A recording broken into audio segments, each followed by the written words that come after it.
Hello everyone. Today we talk about how to fix the app of Flow. We go to settings, then we click on apps. After that we search the app Flow and we click.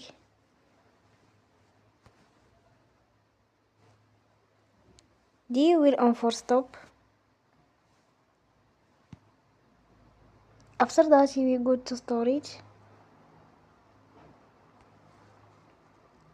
Then we click on clear cache.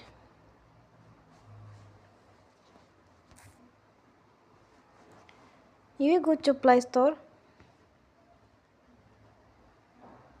and you will update your app.